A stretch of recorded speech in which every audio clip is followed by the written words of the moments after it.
you basically do not want to see me as a talented person. You want to see me as a connected person. You want to see me as somebody's wife or somebody's friend. You just don't want to see my hard work. You don't want to judge me on my talent. Lately, one feels that in a certain segment of society, women are being also looked upon as, "Arey, ye to ghar pe baith ke kuch nahi kar rahi." While I was talking about Haseen, somebody asked me a very sweet question saying, "Who was the alpha in my personal brand of feminism that I'd like to, talk about?" Also, in my films, as my female characters, I like to treat them as equal human beings. Feminism as a concept was coined because a certain gender did not have opportunities that were equal to a male gender, starting from the right to vote. Literally, Haseen Dilruba has been like a Christmas gift for me as an artist, as a writer, as a producer that just keeps on giving. Hi, this is Kanika Dhillon, and you're watching me on IWMBuzz.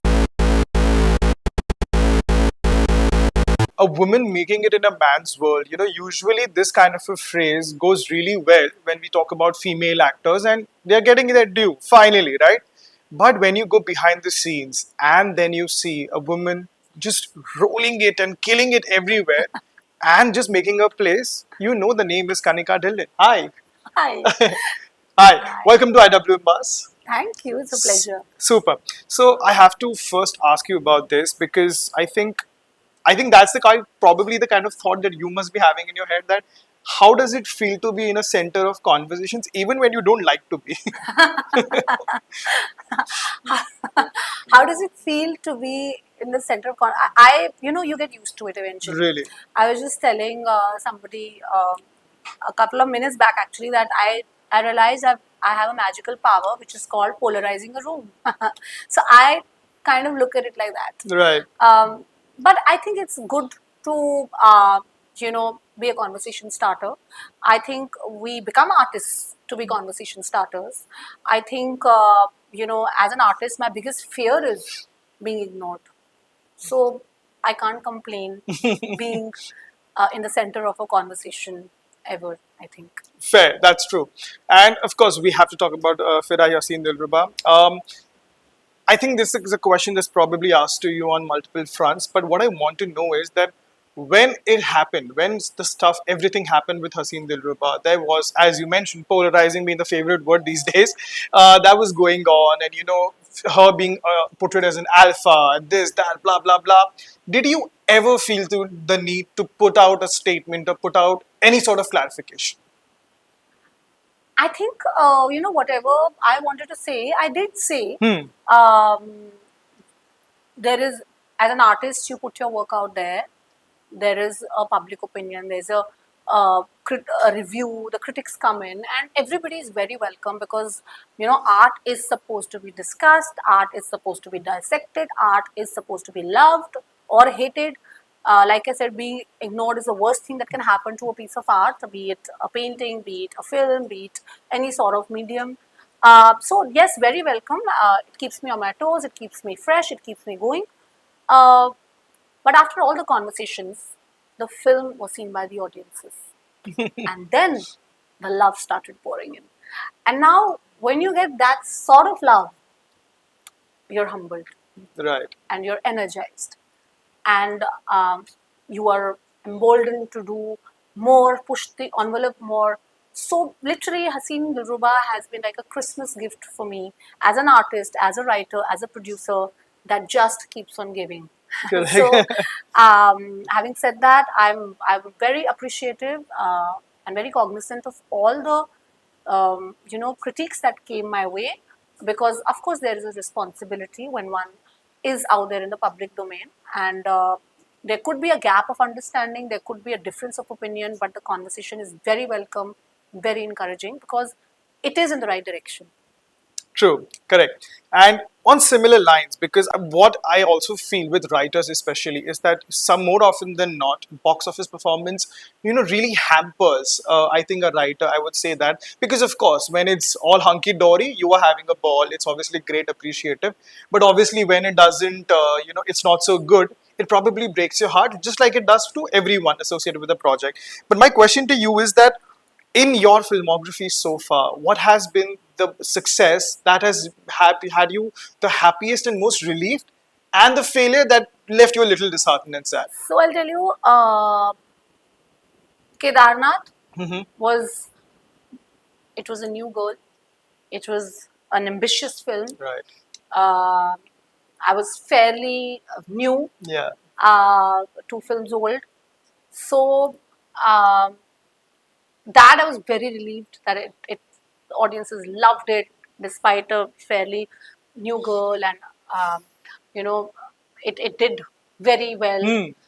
Um, what this I think what broke my heart would be Judgmental Hai Kya underperformed in the box I office, and I agree. felt and Kangana was superlative. I felt the story was so how should I put it? It was layered. Yeah. It was very, it was supposed to land in a certain way. Rajkumara was fantastic. The entire film was put together with a lot of heart and a purpose. Yeah. So that underperforming really broke my heart. I couldn't agree more. I still keep saying Judgmental Hai Kya. If you watch it, please. If you've not watched it, you definitely should.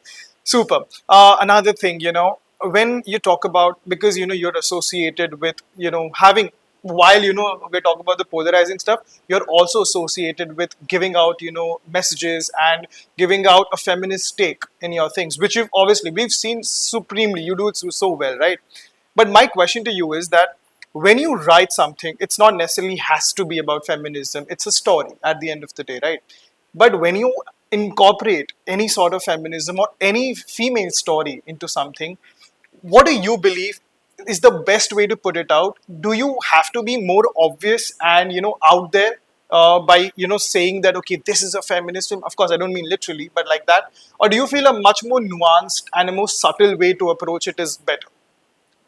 See, I'll have to break that question into 2 parts. One Please. is, feminism in my films, and then one is the personal brand of feminism. Now, what is the definition of feminism for me? I mean, feminism doesn't mean, aggressive. Feminism doesn't mean that being able to make disruptive, bold statements. Feminism, at a very basic level, is equality. Right.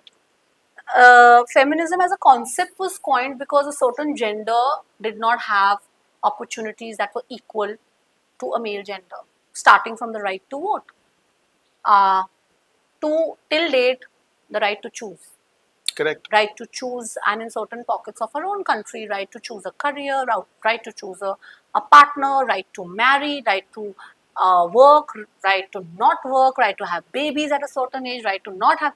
Feminism for me is the right to choose and the agency of choice without any judgment. Correct. That's the basic core of feminism. In my personal brand of feminism that I'd like to, talk about, also in my films as my female characters, I like to treat them as equal human beings. I do not set out to write stories trying to make a certain point. I'm actually just treating them as a human being who have a right to choose, who make mistakes, who sometimes make blunders also, and Of then they course. repent for it. So they are not an appendage to a man in any way. They are human beings in their own right. So that is my only brand of feminism, so to speak. I call it characterization and wholesome characters. I don't even like to label it as feminism. Correct. But if it is read like that, it's fine. But for me, the sacrosanct thing is the agency of choice, Yeah. without judgment. And it also includes, right, not just going out there and shattering the corporate ceiling. It also is a right to sit at home and do nothing without a Absolutely. judgment. Absolutely. I don't, because lately one feels that in a certain segment of society, women are being also looked upon as, "Arey, ye to ghar pe baith ke kuch nahi kar rahi." But why the judgment? She's a homemaker. Choice. She's a proud homemaker. Yeah. It has to be choice. Absolutely. It cannot be dictated. It cannot be coming out of a power equation. It cannot be cornering somebody and making her do something. It is a free will. And that is where I think that is a crux of defining feminism for me. Free will. Correct. You couldn't have put it better. And when someone like you who's been through in the industry for over a decade, I think about approximately 15 years, I would say, right? Yeah, I mean, you started differently. I You started as an intern, like a television, then coming to coffee. this, yeah, and of Taking. course, writing 3 fabulous books in the way as well. So supremely, you've been through it all. What has been the biggest learning for you in terms of breaking those shackles? And now, here you sit 15 years later at a position where you can dictate stuff, because that wouldn't have probably been possible 14 years or 10 years later. How does it feel, and what do you feel about it? What do you feel has changed, so to speak? Changed as in, of course, I brought about the change. I agree. I mean, in my life, certainly, from, like you rightly said, from being an intern to now being at a position where I am a producer. I have the right to hire, to produce, to tell the stories that I want to. Um, so of course, it's a big leap, Massive. and it's taken a lot of hard work. True.